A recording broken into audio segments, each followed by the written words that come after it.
अस्सलाम वालेकुम। आप लोग का अपना सजाद खेड़ा ज़राई मशरक़ के साथ हाजिर है। मेरे काश्तकार भाइयों, जैसा कि आप लोग जानते हैं कि गंदम की जो बिजाई का सीज़न है वो शुरू हो चुका है। मेरे काश्तकार भाइयों, अक्टूबर के जो आखिरी 10 दिन होते हैं या आखिरी हफ्ता होता है, इसमें जो ना बारानी इलाकों में जो लोग बिजाई शुरू कर देते हैं। गंदम की फसल की जो अगेती काश्त होती है, उसका जो मौसम होता है वो तकरीबन 20 अक्टूबर से जो ना अगेती काश्त शुरू हो जाती है। जैसा कि आप लोग जानते हैं कि गंदम की बिजाई का जो वक्त होता है वो इंतहाई अहम होता है पैदावार के हिसाब से। अगर हम गंदम की अच्छी पैदावार हासिल करना चाहते हैं तो गंदम की बिजाई अगर हम वक्त के ऊपर काश्त कर जाएं तो फिर हम अच्छी पैदावार ले सकते हैं। जिन दोस्तों ने चैनल सब्सक्राइब नहीं किया वो सब्सक्राइब कर लें और साथ बेल का बटन भी दबा दें ताकि हर ज़राई मालूमात का नोटिफिकेशन आप लोगों तक बर वक्त पहुँचता रहे।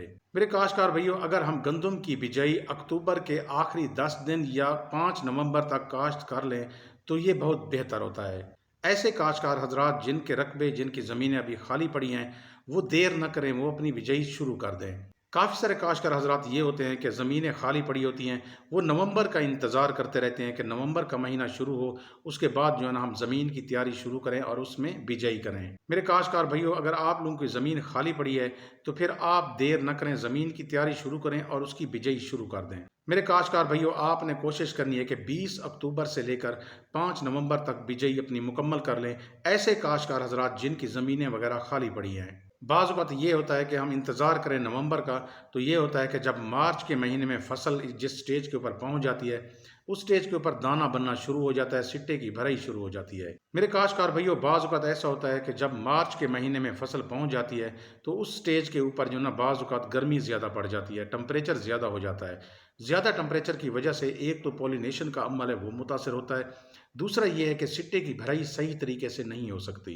जब टेम्परेचर ज़्यादा हो जाए तो फिर दाना भी बाज़ औक़ात पिचक जाता है, जिसकी वजह से ना पैदावार का बहुत ज़्यादा लॉस हो जाता है और पैदावार की कमी आ जाती है। इसलिए मेरे काश्तकार भाइयों, अगर आपके पास ज़मीन खाली पड़ी है तो फिर आपने इसकी बिजाई कर दें ताकि सिट्टे बनने का जो अमल है वो मार्च से पहले पहले मुकम्मल हो जाए। और सिट्टा जो है ना जब बन जाएगा, टेम्परेचर बिल्कुल ठीक होगा, दाना पिचकेगा नहीं, उसका पॉलिनेशन का अमल भी अच्छा होगा। जब आप बिजाई कर रहे हो तो आपने बीज को जहर लगाकर लाजमी काश्त करना है। मेरे काश्तकार भाइयों, एक और अहम चीज़ मैं आप लोगों को बताना चाहता हूँ। जब फसल 25 या 28 दिन के बाद जो है ना पहले पानी के ऊपर आ जाती है तो उस वो जो स्टेज होती है, उस स्टेज के ऊपर जो है ना झाड़ मारना पौधे ने शुरू करना होता है।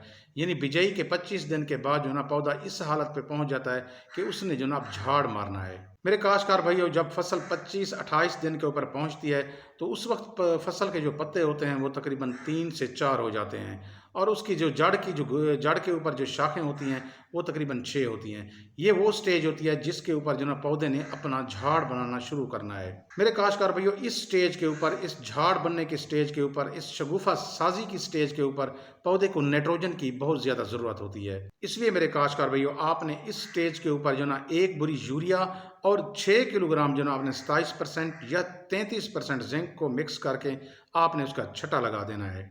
इस स्टेज के ऊपर मेरे काश्तकार भाइयों, जब आप जिंक डाल रहे हैं और यूरिया इकट्ठे डाल रहे हैं, ये दोनों जो है ना एक दूसरे की अफादियत को बढ़ा देती हैं। इस तरीके से जो ना जो टिलरिंग होती है वो भरपूर तरीके से होती है और बराबर टिलर निकलते हैं। अगर हम इस स्टेज के ऊपर टाइम के ऊपर पानी नहीं लगाएंगे और टाइम के ऊपर जो है इसको नाइट्रोजन फर्टिलाइज़र नहीं देंगे तो फिर ये होता है शगुफा साजी जो होती है या झाड़ मारने का जो अमल होता है वो मुतासर होता है। जिंक और यूरिया के इकट्ठे डालने से ये है कि झाड़ भरपूर तरीके से होता है और उसकी वजह जो टिलर बनते हैं या जो झाड़ बनता है उसके पौधे जो होते हैं वो बराबर होते हैं। अगर पौधे न बराबर ना हों, छोटे बड़े हो जाएं, तो फिर ये होता है कि जब सिट्टे निकलने का वक्त आता है तो कुछ पौधे जो होते हैं झाड़ के, वो सिट्टा निकाल लेते हैं, अच्छा सिट्टा बना लेते हैं। कुछ जो है ना उनका सिट्टा छोटा रह जाता है और या बाज़ औक़ात ये होता है कि वो सिट्टा निकालते ही नहीं है। मेरे काश्तकार भाइयों, जब पहला पानी आप लगा रहे हों, आपने एक और काम भी करना है कि इस स्टेज के ऊपर आपने 2 किलोग्राम सल्फ़र को लेकर ना उसको फ्लड कर देना है। इस स्टेज के ऊपर सल्फ़र देने का फ़ायदा ये है कि आप लोगों को जटा की मिसाल दे देता हूँ। अगर एक जो ना दाना सल्फ़र का है और 8 दाने जो ना यूरिया के हैं, ये सल्फ़र का एक दाना इन 8 दाने यूरिया को पकड़ कर जो ना ये फसल को देता है। दूसरा ये है कि आप इब्तदाई स्टेज के ऊपर जो ना फंगस की बीमारियों का जो ना हिफाजती आप कंट्रोल कर लेंगे। इसके बाद मेरे काश्तकार भाइयों, जब फसल 55 या 60 दिन की हो जाती है, उस वक्त जब आप पानी लगाएंगे तो आपने जो खाद देनी है वो 2 बोरी अमोनियम नाइट्रेट, यानी जिसको गवारा भी कहते हैं या मटरी खाद कुछ इलाके में कहते हैं, आपने उसका छटा लगाना है। मेरे काश्तकार भैया, जब फसल गोब की हालत के ऊपर पहुंच जाए तो उस स्टेज के ऊपर जो ना आपने एक काम करना है। अगर आपने डीएपी के साथ बिजाई के वक्त जो ना एसओपी नहीं डाली थी, तो फिर इस स्टेज के ऊपर गोब की हालत के ऊपर आपने जो ना आधी बोरी यानी 12.5 किलोग्राम जो ना एसओपी आपने फ्लड कर देनी है। मेरे काश्तकार भैया, जब आप इस स्टेज के ऊपर एसओपी फ्लड करेंगे, उसका फ़ायदा ये है कि जब हम पोटाश का नाम लेते हैं हमारे जहन में फट एक बात आती है कि वज़न वज़न यानी कि इससे वज़न बढ़ता है, दाने का साइज़ ज़्यादा होता है, सिट्टे की लेंथ अच्छी होती है। अगर आपने बिजाई के वक्त एसओपी नहीं डाली तो फिर आपने गोब की हालत में जो ना एसओपी आपने फ्लड करनी है। अगर आपने बिजाई के वक्त जो ना एसओपी डाल दी है तो फिर आपने इस स्टेज के ऊपर गोब की हालत के ऊपर सिर्फ 2 किलोग्राम आपने सल्फ़र फ्लड करना है। और उसके बाद जो ना आपने गोब की हालत के अंदर जो ना 2 स्प्रे हफ्ते हफ्ते के वक्फे से आपने जो ना पोटाश के स्प्रे करने हैं 30% वाली के। फिर काश्तकार भैया, जब फसल गोब की हालत के ऊपर पहुंचेगी, आपने एक और काम भी करना है कि आपने जो ना एक स्प्रे बोरान का भी करना है।